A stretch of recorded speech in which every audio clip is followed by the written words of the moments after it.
Hello, నేను miss రావు.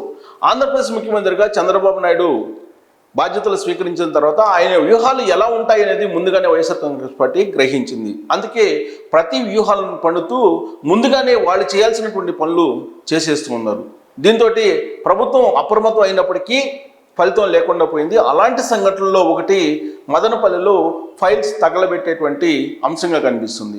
అసలు మదనపల్లిలో ఏం జరిగింది, మదనపల్లిలో ఎందుకు విలువైనటువంటి ఫైల్స్ని తగలబెట్టారు, ఎవరు తగలబెట్టారు అనేటువంటిది ఇప్పటివరకు కూడా నిర్ధారణ కావట్లేదు. అయితే వైఎస్ఆర్ కాంగ్రెస్ పార్టీకి సంబంధించినటువంటి కొంతమంది నేతల మీద అనుమానాలు అయితే వ్యక్తం అవుతున్నాయి. దాని మీద విచారణ అయితే కొనసాగుతూ ఉంది.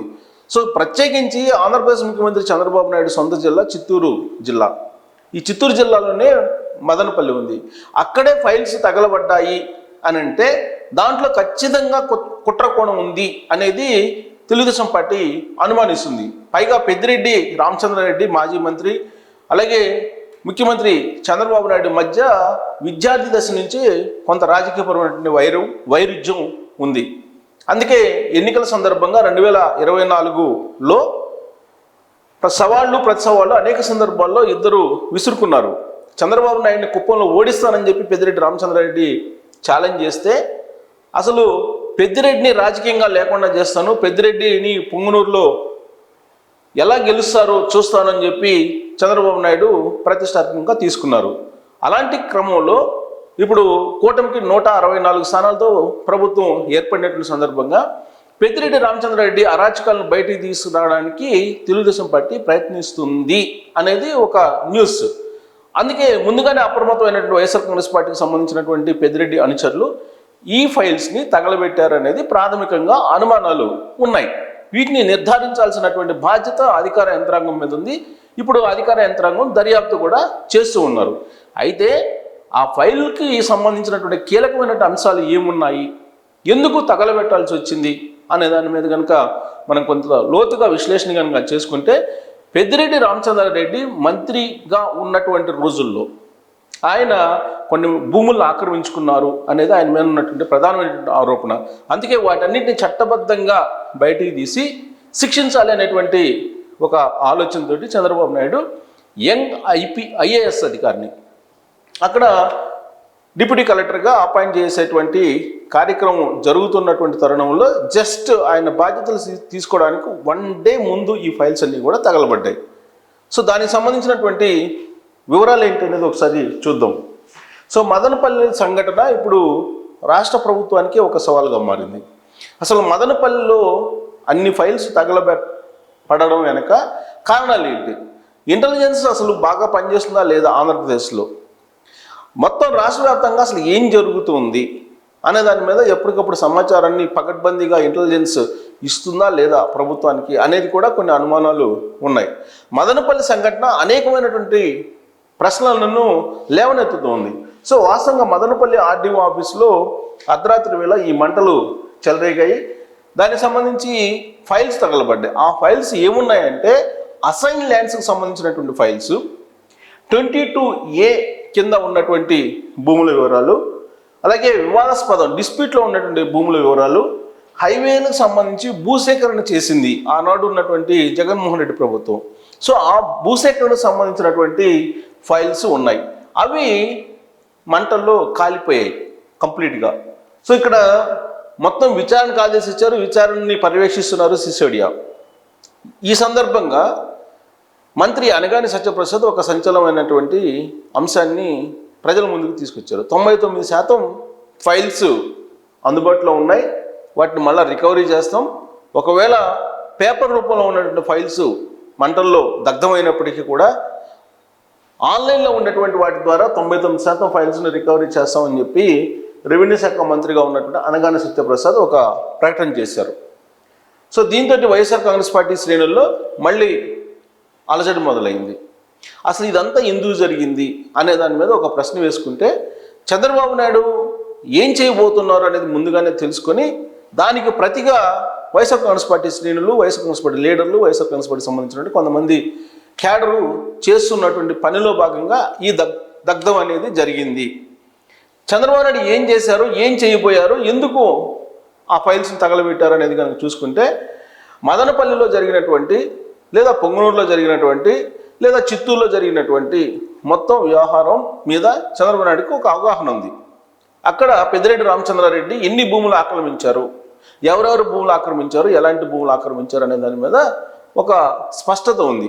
అందుకే వాటన్నిటిని చట్టబద్ధంగా ప్రజల ముందు పెట్టడానికి, పెద్దిరెడ్డి రామచంద్రారెడ్డిని శిక్షించడానికి ఒక యంగ్ ఐఏఎస్ ఆఫీసర్ని చంద్రబాబు నాయుడు ఎంచుకున్నారు.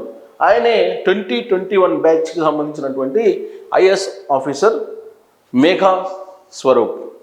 మేఘా స్వరూప్ అనేటువంటి యంగ్ డైనమిక్ ఐఏఎస్ ఆఫీసర్ని చంద్రబాబు నాయుడు ఎంచుకున్నారు. ఆయన్ని మదనపల్లి సబ్ కలెక్టర్గా అపాయింట్ చేశారు. యాక్చువల్గా జూలై 22వ తారీఖున ఆయన బాధ్యతలు స్వీకరించారు. అయితే దానికి ఒక రోజు ముందు, అంటే జూలై 21వ తారీఖున అర్ధరాత్రి, ఆదివారం అర్ధరాత్రి మదనపల్లి ఆర్డీఓ ఆఫీస్లో మంటలు ఉవ్వెత్తున ఎగిసిపడ్డాయి. అంటే మెగా స్వరూప్ ఐఏఎస్ బాధ్యతలు స్వీకరించడానికి కరెక్ట్గా 12 గంటల ముందు ఈ ఫైల్స్ అన్నీ కూడా తగలబడ్డాయి. సో దీని వెనక ఖచ్చితంగా ఒక కుట్ర ఉంది అనేదానికి అదొక నిదర్శనంగా కనిపిస్తుంది. సో సబ్ కలెక్టర్గా వస్తే మెగా స్వరూప్ ఖచ్చితంగా యంగ్ డైనమిక్ ఐఏఎస్ కాబట్టి ఈ భూములకు సంబంధించినటువంటి వ్యవహారాన్ని మొత్తాన్ని ఇమీడియట్గా స్టడీ చేసేసి అక్కడ అక్రమాలను బయట పెడతారనేటువంటి ఒక ఆందోళన వైఎస్ఆర్ కాంగ్రెస్ పార్టీలో మొదలైంది. సో అందుకే కీలకమైనటువంటి ఫైల్స్ని దగ్ధం చేశారు అనేటువంటి అనుమానం ఉంది. మాజీ మంత్రి పెద్దిరెడ్డి రామచంద్రారెడ్డి అక్రమాలు బయటపడకుండా ఈ ఫైల్స్ని తగలబెట్టారు అని చెప్పి ఆరోపణలు ఉన్నాయి. వాస్తవంగా మదనపల్లిలో కానీ పొంగనూరు నియోజకవర్గంలో కానీ జరిగినటువంటి అనేక అంశాలు పెద్దిరెడ్డి రామచంద్రారెడ్డి అధికారం ఉన్నప్పుడు, అధికారం కోల్పోయిన తర్వాత కూడా ఇటీవల మిథున్ రెడ్డి ఏ విధంగా చేశారు, ఏ విధంగా కొంతమంది వైఎస్ఆర్ కాంగ్రెస్ పార్టీ క్యాడర్ని తీసుకొచ్చి అక్కడ గందరగోళం సృష్టించారనేది అందరికీ తెలిసిందే. అధికారంలో ఉన్నప్పుడు ఇంకా చెలరేగిపోయారు పెద్దిరెడ్డి రామచంద్రారెడ్డి. సో పెద్దిరెడ్డి కుటుంబం పేరిట 1000 ఎకరాలు అసైన్ ల్యాండ్స్ని రిజిస్ట్రేషన్ చేయించుకున్నారు. కొన్ని 1000 ఎకరాలు పెద్దిరెడ్డి రామచంద్రారెడ్డి బినామీలు పేర్లతోటి రిజిస్ట్రేషన్ చేయించుకున్నారు. దానికి సంబంధించిన ఫైల్స్ ఇప్పుడు తగలబడ్డాయి. అక్రమ భూ కేటాయింపులు చేసినటువంటి ఫైల్స్ కూడా ఉన్నాయి అనేటువంటి అనుమానం ఉంది. సో మొత్తం మీద పెద్దిరెడ్డి భాగోతం బయటకు పడేటువంటి అవకాశం ఉంది.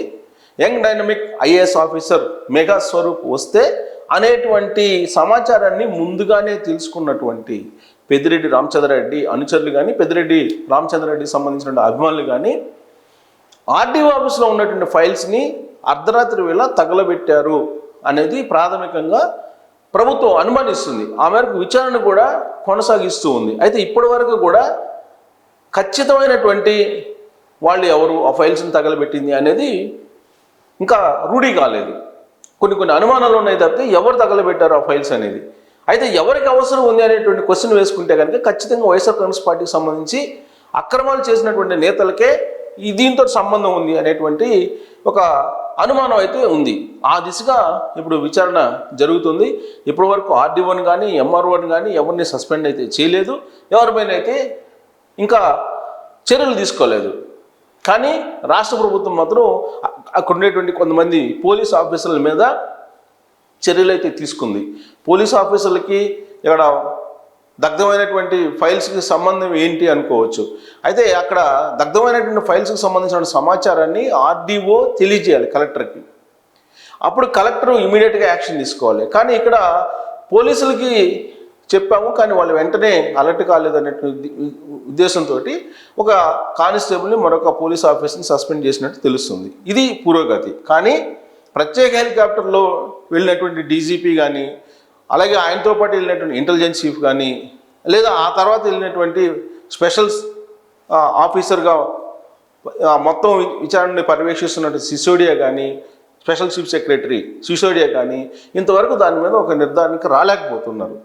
అయితే రెవెన్యూ మంత్రి మాత్రం మొత్తం ఫైల్స్ మొత్తం మేము రికార్డు చేయగలం, ఖచ్చితంగా అక్రమాలు బయట పెట్టగలం అని చెప్పి చెప్తూ ఉన్నారు. ఇక్కడ గమనించాల్సింది ఏంటంటే ఇలాంటి సంఘటనలు రాష్ట్ర వ్యాప్తంగా పునరావృతం కాకుండా చర్యలు తీసుకోవాల్సినటువంటి అవసరం, ఆవశ్యకత ఇంటెలిజెన్స్ చీఫ్ మీద, ఇంటెలిజెన్స్ డిపార్ట్మెంట్ మీద ఉంది. ఆ బాధ్యతను పోలీస్ డిపార్ట్మెంట్ తీసుకోవాలి. ఒకటి. 2, అసలు క్షేత్రస్థాయిలో ఉండేటువంటి అధికారులు ఎక్కువ మంది వైఎస్ఆర్ కాంగ్రెస్ పార్టీకి సంబంధించిన అనుచరులు ఉన్నారు. ఎంఆర్ఓలు కానీ, ఎస్ఐలు కానీ, సిఐలు కానీ, ఆర్డీఓలు కానీ, డిఎస్పీలు కానీ, వీళ్ళు 100% మంది వైఎస్ఆర్ కాంగ్రెస్ పార్టీకి అనుకూలమైనటువంటి వాళ్ళే క్షేత్రస్థాయిలో ఉన్నారు. అందుకే ఇలాంటి పరిణామాలు జరుగుతున్నాయి అనేది కూడా వినిపిస్తుంది. ఇలాంటి పరిస్థితుల్లో చంద్రబాబు నాయుడు ఇమీడియట్గా క్షేత్రస్థాయిలో ఉండేటువంటి వైఎస్ఆర్ కాంగ్రెస్ పార్టీకి సంబంధించిన వీరభక్తుల్ని మార్చేయాలి. లేదంటే ఇలాంటి సంఘటనలు అనేకం జరిగేటువంటి అవకాశం ఉంది. రాష్ట్రంలో ఎంత అక్రమాలు జరిగాయి అనేది శ్వేతపత్రం రూపంలోనే చంద్రబాబు నాయుడు ప్రతిరోజు ప్రజెంట్ చేస్తూ ఉన్నారు. ఇలాంటి పరిస్థితుల్లో ఫైల్స్ని దగ్ధం చేయడం, చంద్రబాబు నాయుడు ఏదైనా చర్య తీసుకుంటారు అని ముందుగానే గ్రహించి దానికి ప్రతిచర్యగా ఏదో ఒక వ్యూహాన్ని పన్ని వైఎస్ఆర్ కాంగ్రెస్ పార్టీ వ్యవహరించడం, ఇవన్నీ కూడా రాష్ట్రంలో గందరగోళమైనటువంటి పరిస్థితుల్ని తీసుకొస్తూ ఉన్నాయి. ఇలాంటి పరిస్థితుల్లో చంద్రబాబు నాయుడుకి మదనపల్లి సంఘటన ఒక ఛాలెంజ్గా మారింది.